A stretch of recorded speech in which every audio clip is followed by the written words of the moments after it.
श्रद्धा और विश्वास, ये परमात्मा का स्वरूप है। ये परमात्मा की कृपा से प्राप्त होता है। मैं आपको सत्य कहूं, मंदिर बनाना, मकान बनाना, भवन बनाना, किला बनाना और महल बनाना, ये सब एक ही दिशा में नहीं, ये भाव प्रवीणता का दर्शन है। जब आप किला अथवा महल अथवा मकान बनाते हो तो वो आप स्वयं को केवल बताने के लिए करते हो। जब आप मंदिर बनाते हो, ये सार्वजनिक व्यवस्था है, ये आपकी कभी नहीं होती। जब आप मंदिर निर्माण करते हो तो इसमें परमात्मा के प्रति आपके भाव का दर्शन है, आपकी भक्ति का दर्शन है, आपके समर्पण, आपके त्याग का दर्शन है। जिस धरा पर दानवीरों ने अपना सर्वस्व दान कर दिया, भगवान दान लेने आए, 3 पग में सब नाप लिया, इतने बड़े बनकर आए थे और न जाने कितने बड़े हो गए, संपूर्ण नाप लिया। उन दानवीरों ने कभी ये न कहा कि मांगने वाला इतना बड़ा था, लेने वाला इतना बड़ा है, अब नहीं दिया जाएगा, भैया जैसे आए थे वैसे ही बन के नापो। नहीं नहीं नहीं, दानवीरों ने हमेशा इस तरह को ये एहसास कराया है कि दानियों के आगे और भक्तों के आगे परमात्मा को भी झुकना पड़ता है, सहज होना पड़ता है। आपने ये कथा सुनी होगी, बलि ने 3 पग धरती दान कर दानियों में सर्वश्रेष्ठ बने और आखिरी तीसरा पग अपने शीश पर रखवा लिया कि प्रभु मुझे भी नाप लो। दान देने वाला अगर दान में न जाए तो दान कमजोर होता है। दान का भाव तब अच्छा जब दान देने वाला स्वयं को भी दान दे दे। इससे बड़ा तो दान कुछ हो सकता नहीं। तो जब तुम परमात्मा के लिए कुछ करते हो तो वो बहुत आपकी भक्ति का सर्वोच्च दर्शन है। नेमा परिवार के द्वारा श्रीमान राजेश नेमा जी के अथक प्रयास से अथवा इनके पूरे ही परिवार से इन्होंने अपनी गाढ़ी कमाई लगाकर अपने पूर्वजों का, अपने कुल का जो नाम रोशन किया है वो वास्तव में सराहनीय है। 1000 अवगुण एक तरफ और 1 गुण एक तरफ। हाँ, और कुछ भी हो, ये कार्य तो हजारों हजार साल तक अमिटनीय है, ये मिट सकता नहीं, ये खत्म हो सकता नहीं। आप कुछ भी मिटा सकते हो, ये कभी नहीं मिटता और ये सदियों तक जाता है। न जाने कितने शिव भक्तों का ये आश्रय हो गया।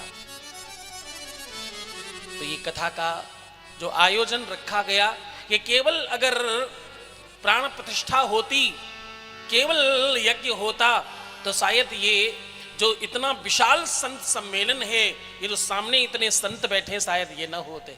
हाँ, तो महादेव की कृपा से वो सब संसाधित हुआ। इसलिए ये सब बहुत साधुवाद और धन्यवाद के पात्र हैं। आप सबके हृदय में साधुता है, आप सबके हृदय में संतत्व है, आप सबके हृदय में भक्ति है। और जहां इतने भक्त पहुंच जाएं वो तो धाम हो जाता है। हाँ, वो तो परमात्मा मय हो जाता है स्थान। तो इन सब चीजों के लिए बहुत साधुवाद, धन्यवाद। ये इस कथा के आयोजक और संकल्पी लाभार्थी पुण्यार्थी, इस परिवार के वयोवृद्ध गार्जियन श्रीमान भगवान दास नेमा जी, जिनका आशीष समस्त परिवार पर बरस रहा है, और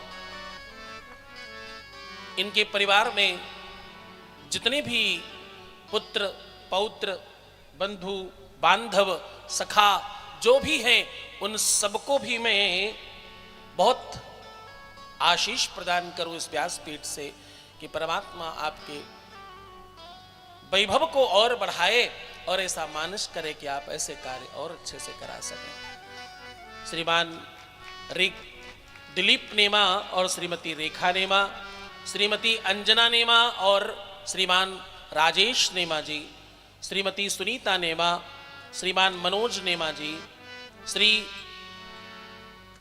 संजीव नेमा जी और श्रीमती संजना नेमा जी, श्रीमती नीतू नेमा और श्रीमान आशीष नेमा जी, श्रीमती सविता नेमा और श्रीमान श्री गणेश नेमा जी, श्रीमती मीना नेमा और श्री नरेंद्र नेमा जी, सपना नेमा, शशांक नेमा और पद्मा नेमा जी, बचे हुए सारे कुटुंबी, स्वजन, स्नेही और पारिवारिक जन, आप सभी बहुत साधुवाद के पात्र हैं।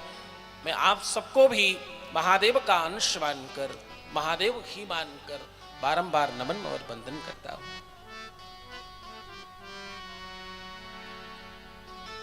ये पवित्र धानी, ये धरती बहुत पवित्र पावन है। मध्य प्रदेश मुझे सदैव बहुत पसंद आता। इस धरा में अभी भी मानवता और मानवीय परंपराओं को समझने की धारणा है। ये धरती, ये भूमि अपने आप में बहुत गौरवान्वित है। इस धरती में न जाने कितने संत हुए, इस धरती में न जाने कितने श्रेष्ठ जन हुए, और इस धरती में दो दो ज्योतिर्लिंग हैं। मैं तो महादेव का भक्त हूं, इसलिए मुझे तो ये लगता कि महादेव जिस भी रूप में यहां स्थापित हैं, वो सब बहुत सराहनीय और बहुत गौरव की बात है। यहां महाकालेश्वर की धानी है, ये ओमकारेश्वर की धानी है, और यहां कलकल निनादिनी माता नर्मदा का स्नेह प्राप्त है इस प्रदेश को। इस प्रदेश के लोग बातचीत में राम राम करना भूल भी जाएं, फिर भी नर्मदे हर कहना भूलते तो नहीं है। हाँ, पवित्र पावनी, पाप को हरण करने वाली माता नर्मदा का स्नेह प्राप्त है इस प्रदेश को। नर्मदा सारी नदियों में गंगा श्रेष्ठ है, संदेह नहीं है, लेकिन नर्मदा 19 नहीं है। नर्मदा अगर 21 नहीं कहा जा सकता तो 19 भी नहीं कहा जा सकता। गंगा जैसा पद प्राप्त है नर्मदा को। शिव महापुराण कहती है कि नर्मदा का हर कंकड़ कंकड़ शंकर है। बड़े ध्यान से समझना, ये सामान्य कोई जलाशय नहीं है, ये केवल कोई नदी भी नहीं है।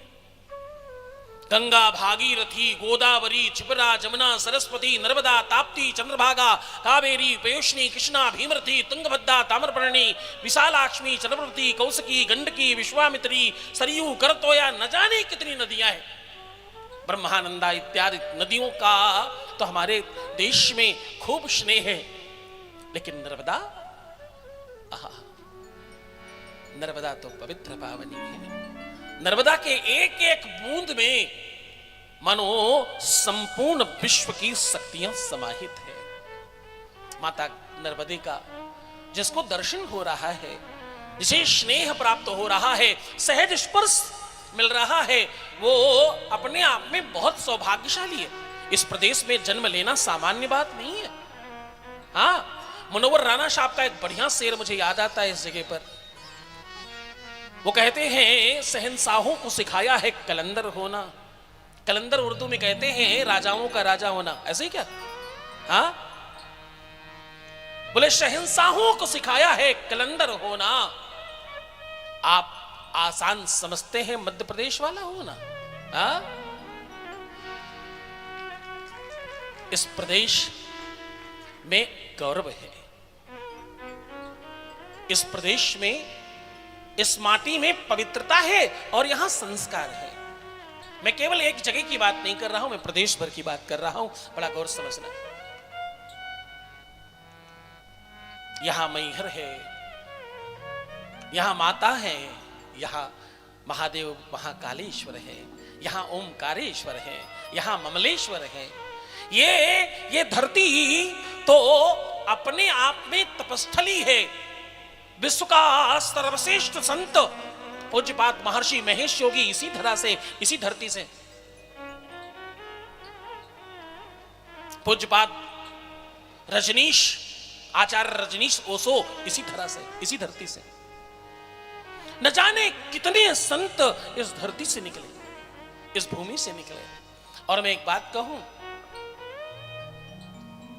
दुनिया की ये पहली धानी है, बहुत गौर से समझना, बहुत गौर से सुनना, दुनिया की पहली धरती है, पहला प्रदेश है ये, जिस प्रदेश के हर घर घर के लोगों को कुछ और आता हो ना आता हो, रामायण की 2-4-10 चौपाइयां तो 100% आती होंगी, इसमें रंच मात्र संदेह नहीं। मंदिर जाना, पूजा करना मध्य प्रदेशियों से सीखना चाहिए। यहां परंपरा है, यहां वो गौरव है, यहां घर घर पवित्रता है। ठीक है, हम थोड़े धनवान कम हो सकते हैं, पर भैया पैसा कम भी हो तो भी खनक कम थोड़ी है इस प्रदेश में। हाँ, यहां हां की जगह हौ कहते, हाँ क्या कहते, ये देखो, जैसे जैसे वो शेर बोलता है ना, वैसे। खैर, इस प्रदेश में, मैं इस प्रदेश से बहुत बहुत आनंदित हूं। मैंने बहुत सारी कथाएं करी इस प्रदेश में। हमने भोपाल किया, हमने इंदौर किया, हमने जबलपुर किया, हमने सतना किया, हमने मैहर किया, हमने बहुत सारे, हमने रीवा में आयोजन किया था। रीवा में जब हम प्रथम बार गए तो रीवा के अचानक एक दिन का आयोजन था, और उसी दिन न जाने उस पिता को ऐसा क्या दिखाई पड़ा, क्या मालूम पड़ा, वो अपनी छोटी सी बिटिया को लेकर आया और बोला, गुरुदेव मैंने बहुत सुना है। वो रिकॉर्डिंग बहुत अच्छी नहीं हो पाई क्योंकि मोबाइल से किसी ने की थी, बाद में हमें भेजी, क्योंकि उस समय हम लोग बहुत ज्यादा रिकॉर्ड नहीं करते थे, बहुत अच्छे से रिकॉर्ड नहीं हो पाया वो। फिर भी हम आपको दिखा रहे हैं, फिर भी हम आपको, उसको बोलने की क्षमता नहीं थी, वो बिटिया ना बोल सकती थी ना सुन सकती थी। कुछ 7-8 साल की बेटी ना बोल सकती और ना सुन सकती, और इतनी प्यारी, इतनी सुंदर बिटिया, ऐसा लगे मानो कोई परी उतर आई हो।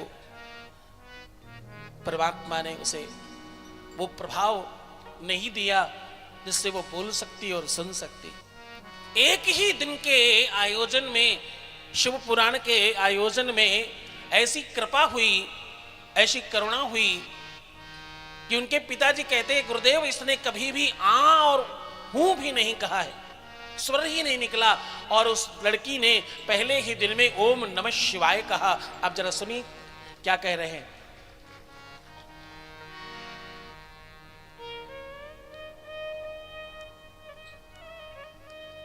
आपके पास वॉइस है क्या उसमें? कोई बात नहीं, जैसे ही है वैसे सुना दो। नहीं, ये नहीं, एक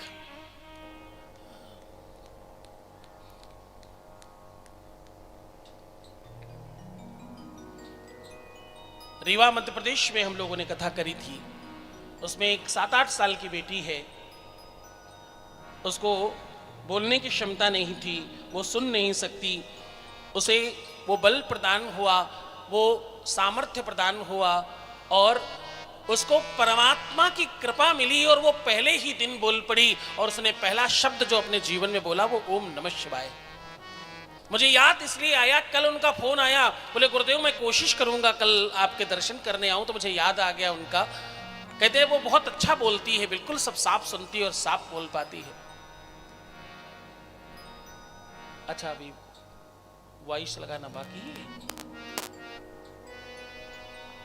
थोड़ा शीघ्रता करें। हमारे माइक वाले भैया जब थोड़ा सा चले, पहले सुना दे। हाँ बस आपका बोल रही यहीं से देखा तो जी। आओ बेटा।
ये रिकॉर्डिंग बहुत अच्छी नहीं हो सकी, बहुत अच्छी तरीके से वो रिकॉर्ड नहीं हो पाया, इसलिए साफ नहीं समझ में आ रहा है। पर अगर आप बहुत ध्यान समझेंगे तो आपको समझ आएगा कि उस आवाज में उस लड़की ने भी कहा कि महादेव। उसने सबसे पहले तो सुना कि कहना क्या है, उसके बाद बोला, क्योंकि अगर आप सुन नहीं सकते तो आप बोलेंगे कैसे? आपको पहले तो सुनना पड़ेगा कि बोलना क्या है। तो पहले उसने सुना कि महादेव कहना है, और उसके बाद उस लड़की ने बोला, उस बिटिया ने बोला कि महादेव बोलना है। आप ये जीवन का ऐसा अलौकिक दर्शन है जो सिर्फ और सिर्फ शिव महापुराण की कृपा से और गुरु कृपा से आपको प्राप्त होता है। आपको अभी हम लोगों ने जस्ट यहां के पूर्व एक कथा करी, वहां जितने भी लोग आए सबने एक ही सुर में एक बात कही, मैंने साक्षात शिव देखे हैं, ना कोई रोशनी, ना कोई प्रकाश, ना कोई वाइब्रेशन, सीधा शिव देखा है। एक महिला कह रही मैंने महादेव को देखा है, मैंने महादेव का दर्शन किया है, मैंने साक्षात शिव देख लिए हैं और मुझे महादेव के दर्शन हो गए। मुझे साक्षात शिव का दर्शन हुआ है और मैं बहुत आह्लादित और बहुत आनंदित हो गई। जरा सुनिए,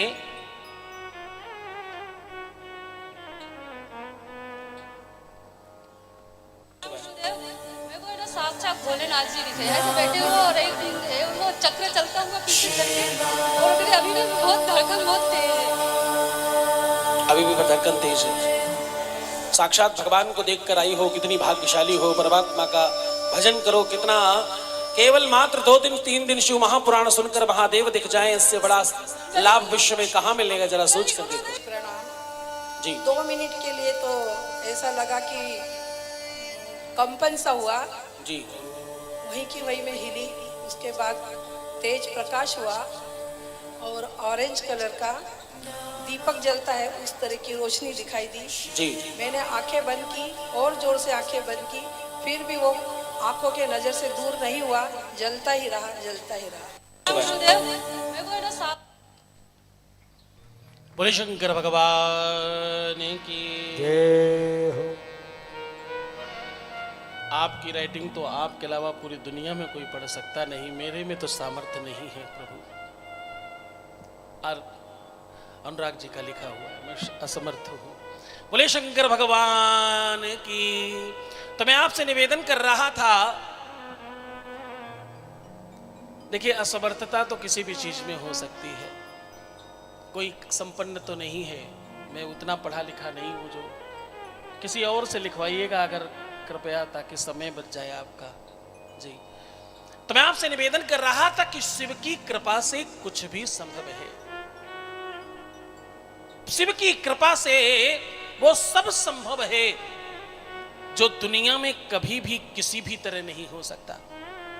इसी आयोजन में एक बालक आया, एक लड़का, नवयुवक बच्चा, जो पहले कह रहा था मैं भगवान को मानता नहीं, मुझे भगवान से कोई मतलब नहीं, मेरी मम्मी जबरदस्ती मुझे लेकर के आई है और ये मेरी मम्मी का भ्रम है कि भगवान कहीं कुछ होता है, मुझे तो लगता है कर्म करो यही सब होता है और बिना इसके कुछ चलता नहीं है। और गुरुजी ठीक है, आप गुरुजी हो तो मैं आपको नमस्ते कर रहा हूं, लेकिन मेरा कोई उसमें श्रद्धा विश्वास नहीं है मेरा। जरा सुनिए वो क्या कह रहे हैं। उनका श्रद्धा विश्वास नहीं था, उनका भरोसा नहीं था, उन्हें यकीन नहीं था, उसके बावजूद महादेव ने कैसा डमरू बजाया और उसके बाद वो क्या कह रहे हैं, जरा सुनिएगा। पूरे शरीर में वाइब्रेशन बहुत हो रहा था। शरीर में वाइब्रेशन इसलिए होते हैं, तुम्हारे जो 7 चक्र है वो एक साथ में एक्टिव कर देता हूँ 1 सेकंड के अंदर। जिसके लोग 5-5, 10-10 साल की साधनाएं करते हैं, वो मैं 1 सेकंड में सारे चक्र जागृत कर देता हूँ, फ्रिक्शन ऑफ सेकंड्स के अंदर।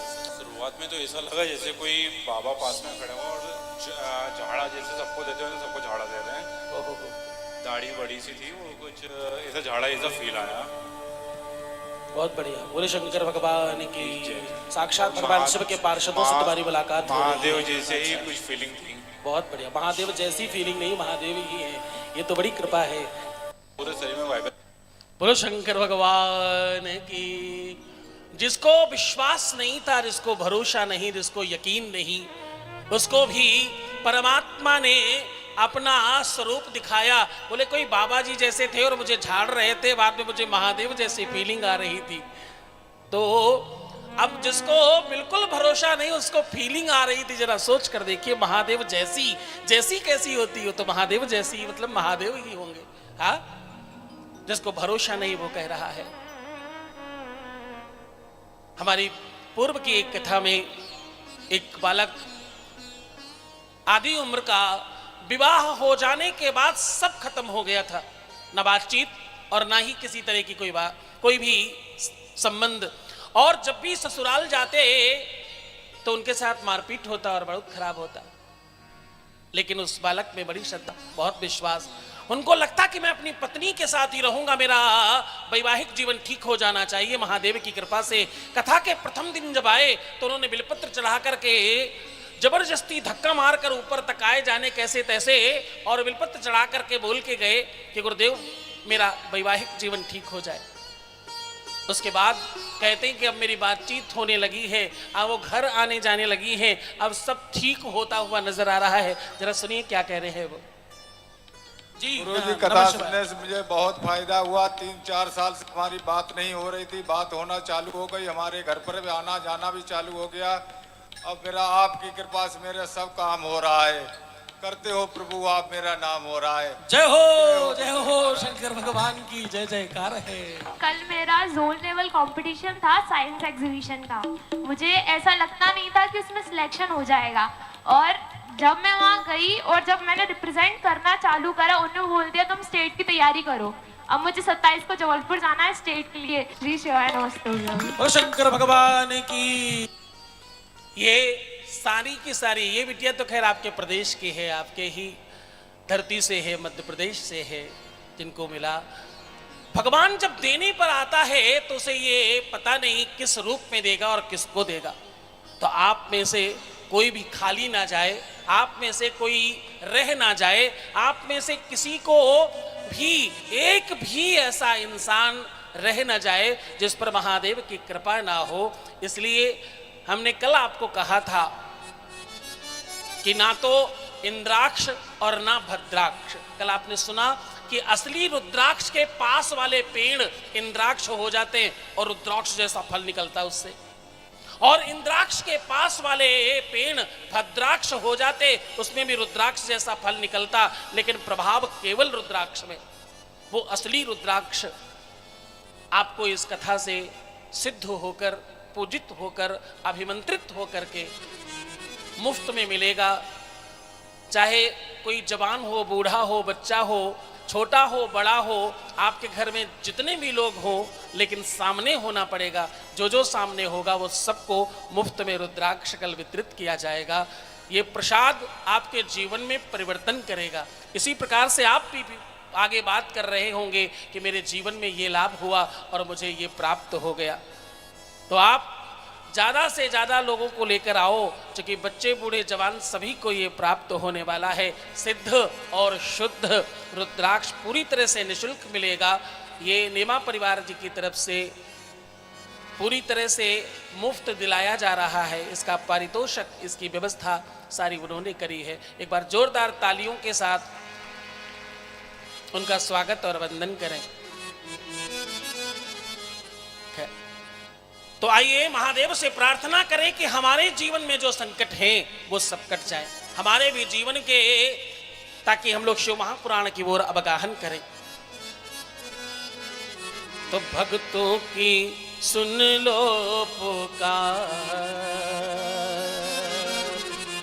भक्तों की सुन लो पुकार, पुकार भोले बाबा। भक्तों की सुन लो पुकार, पुकार भोले बाबा। भक्तों की सुन लो पुकार, भोले बाबा। भक्तों की सुन लो पुकार, पुकार भोले बाबा। भक्तों की सुन लो पुकार।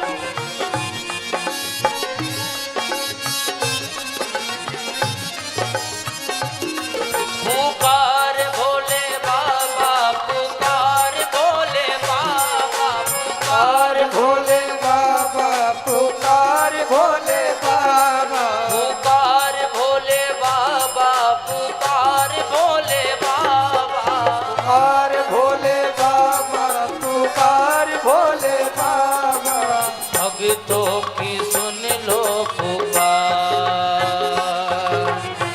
भक्तों की सुन लो पुकार, पुकार भोले बाबा, भक्तों की सुन लो पुकार, पुकार भोले बाबा, भक्तों की सुन लो पुकार।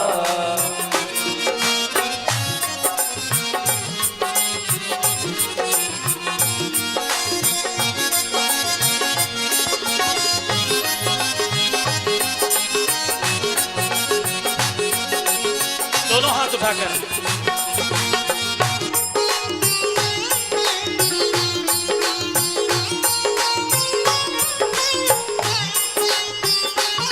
दिल से भक्तों की सुन लो पुकार, पुकार भोले बाबा, भक्तों की सुन लो पुकार, पुकार भोले बाबा, भक्तों की सुन लो पुकार, पुकार भोले बाबा, भक्तों की सुन लो पुकार, पुकार भोले बाबा, भक्तों की सुन लो पुकार, भक्तों की सुन लो, हाँ भक्तों की सुन लो, भक्तों की सुन लो, हाँ भक्तों की सुन लो, भक्तों की सुनना पुकार,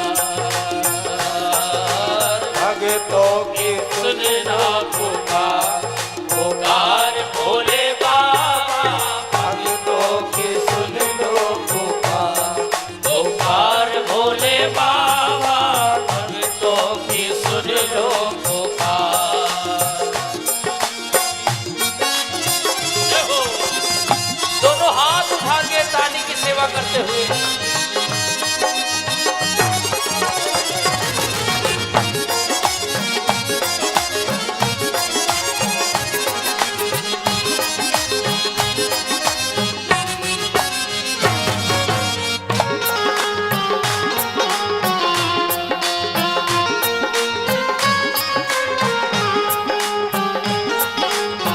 तुम ना सुनोगे तो कौन सुनेगा, तुम न सुनोगे तो कौन सुनेगा, तुम ना सुनोगे तो कौन सुनेगा, तुम न सुनोगे तो कौन सुनेगा, किस्मत के ताने बाने कौन सुनेगा, किस्मत के ताने वाले कौन सुनेगा, विनती पे करना विचार,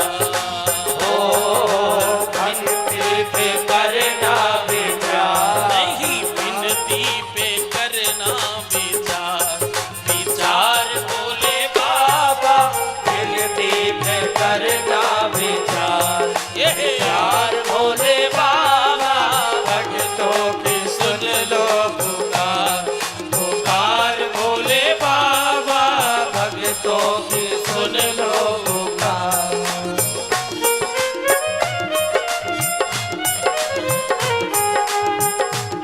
आपकी पुकार महादेव तक जाए, इसलिए भक्ति से कहो, भाव से कहो।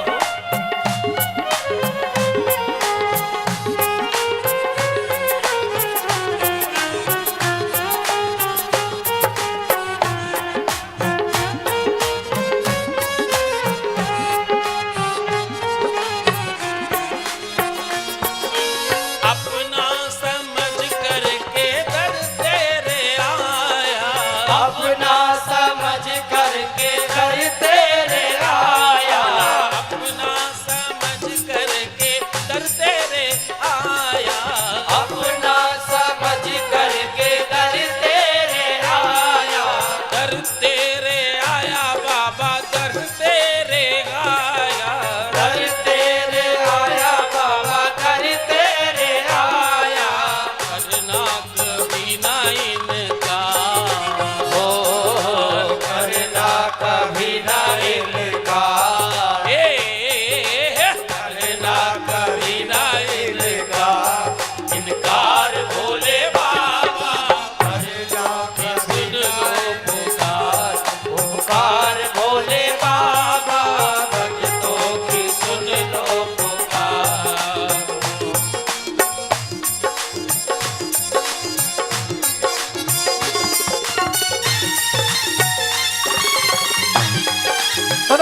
इसका न कोई उसे तू ही संभाले, इसका ना कोई उसे तू ही संभाले, इसका न कोई उसे तू ही संभाले, जीवन की नैया बाबा तेरे हवाले, जीवन की नैया बाबा तेरे हवाले, जीवन की नैया मेरी तेरे हवाले, जीवन की नैया मेरी तेरे हवाले, नैया की थामो पतवार, हो नैया की थामो पतवार, पतवार भोले बाबा नैया नैया की थामो पतवार, पतवार भोले बाबा, भक्तों की सुन लो पुकार, पुकार भोले बाबा,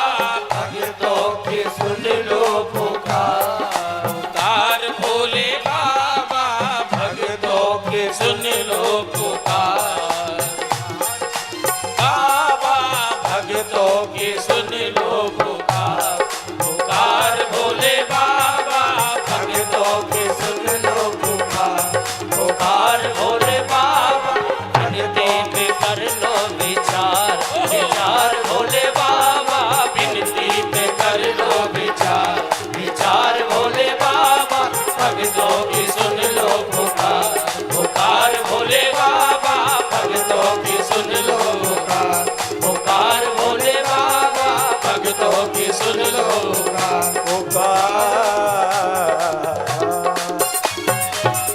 बोलो शंकर भगवान की जय हो। उल्ट मरुआ वाले की जय हो। बाबा शंभु तुम्हारी सुने नहीं, ऐसा संभव नहीं हो सकता। कल आपने श्रवण किया, सूत जी महाराज कहते हैं कल माता सती और भगवान शिव का ब्याह संपन्न हुआ। माता सती और शिव, ये शिव और शिवा हैं, ये दो नहीं, ये एक हैं। ये मानो शिव में जो इकार है वो माता है और शाह और वो जो है वो महादेव है।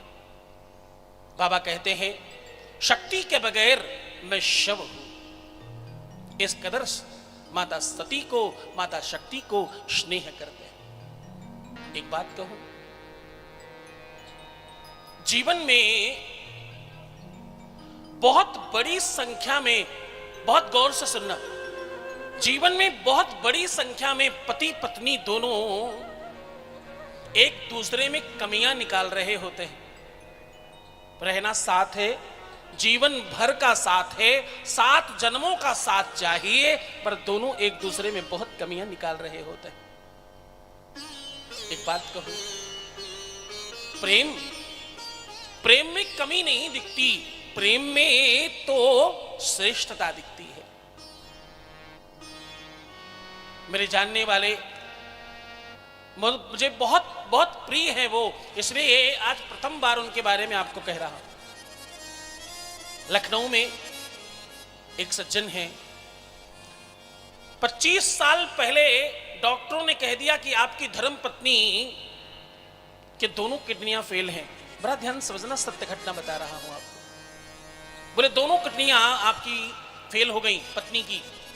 जो पति थे वो क्लास 1 अधिकारी और बहुत पर्याप्त मात्रा में हैंडसम, यानी बहुत सुंदर, और पत्नी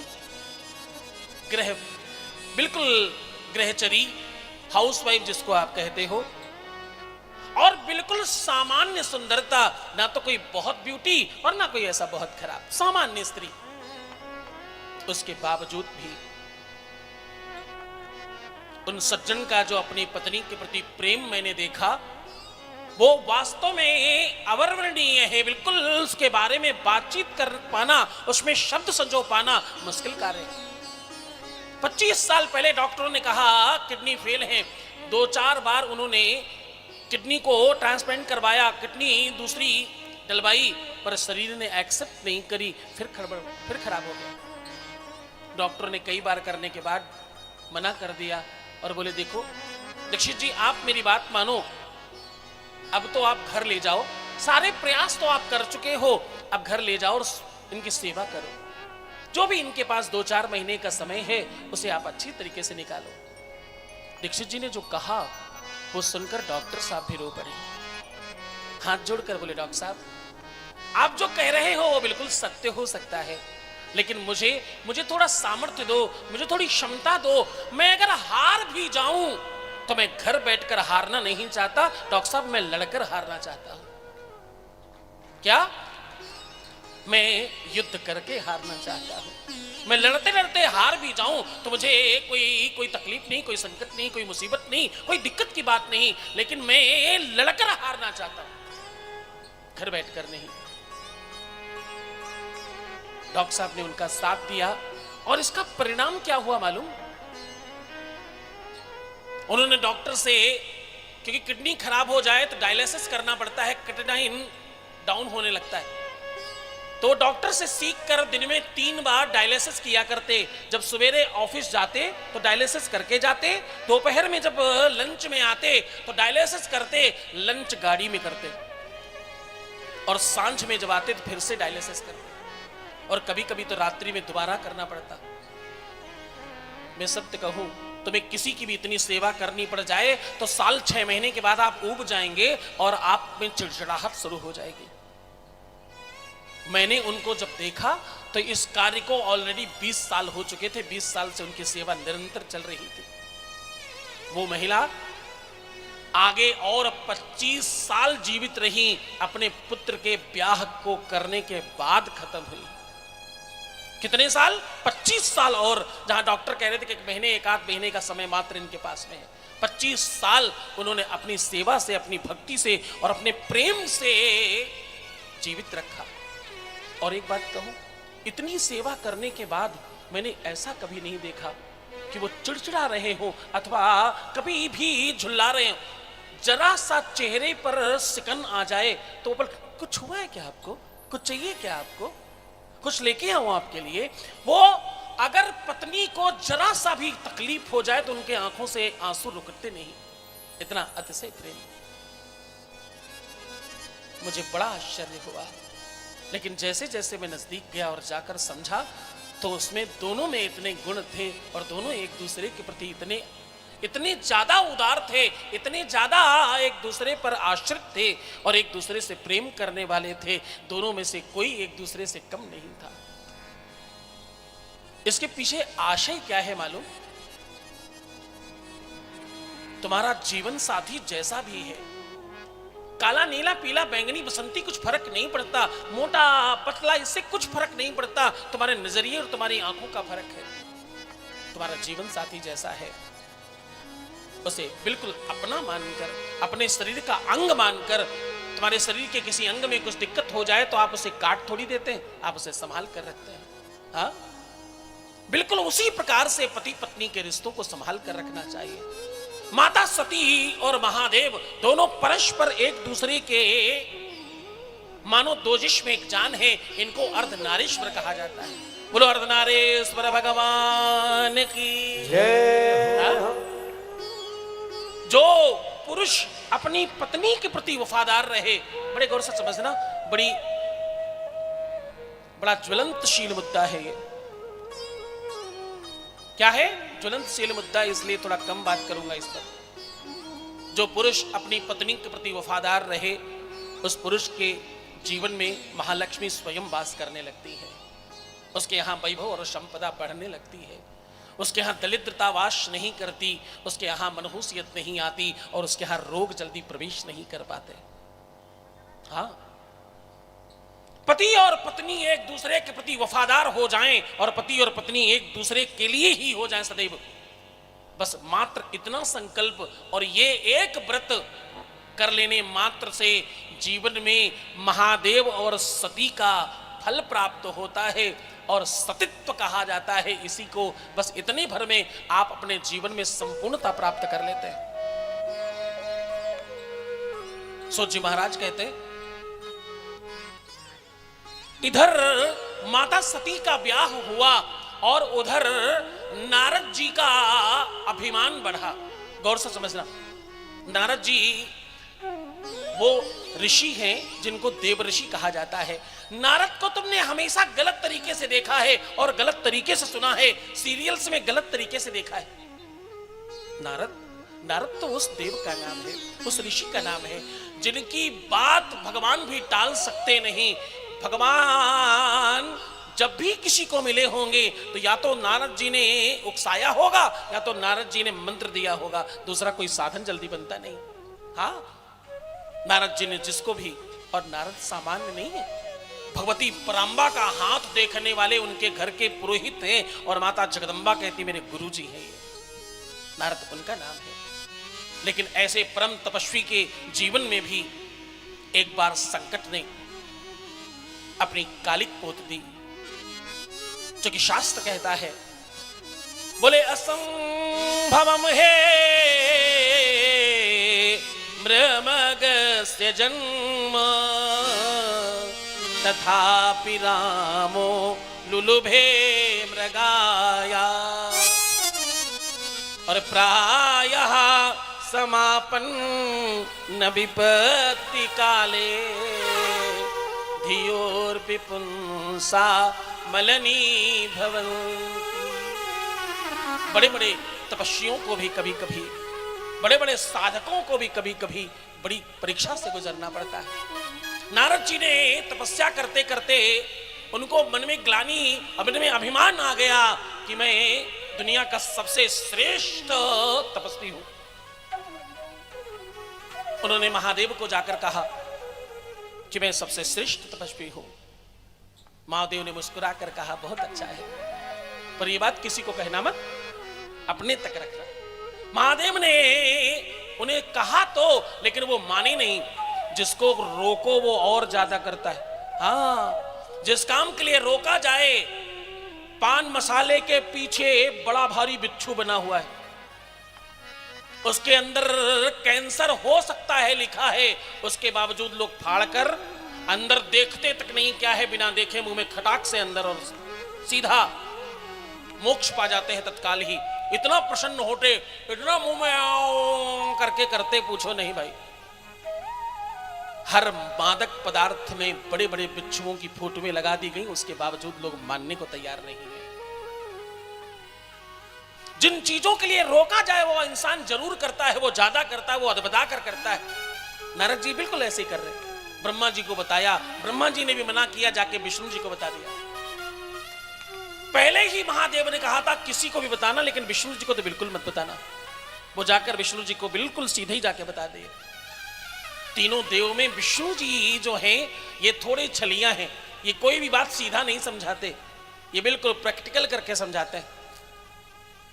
तो हुआ यूं कि जैसे ही नारद जी ने ये कहा कि मैं विश्व का सबसे बड़ा तपस्वी हूं, कोई देव और कोई ब्रह्मा विष्णु महेश, यहां तक कि भगवान आप भी यहां तक पहुंच नहीं सके जहां तक मैं आ गया। विष्णु जी ने कहा बिल्कुल ठीक कह रहे हो तुम, एकदम सत्य बात कर रहे हो। और सुनो नारद जी, ये बात पूरी दुनिया में सबको बताओ, जो मिले सबको बताइए, ज्यादा से ज्यादा लोगों को बताइए, आपका यशगान होना चाहिए। नारद जी बड़े खुश, अरे वाह, पहली बार कोई मिला है जो कह रहा बताओ, अन्यथा अभी लोग कह रहे थे मत बताओ। चलो अब तो आप मेरे सर्वस्व हो, अब मैं आपका नाम स्मरण करूंगा, मैं नारायण नारायण कहता रहूंगा। नारद जी पूरी दुनिया में सबको बताने के लिए निकले। जैसे ही नीचे गए, एक माया नगरी में इनका कदम पड़ा और वहां की सुकुमारी कन्या राजकुमारी पर इनका मन आ गया। ध्यान समझना, मोह और छल ये दोनों तब आते हैं जब जीवन में अभिमान अथवा लालच प्रवेश कर जाए। बहुत गौर से समझना, तुमसे गलती होगी कब?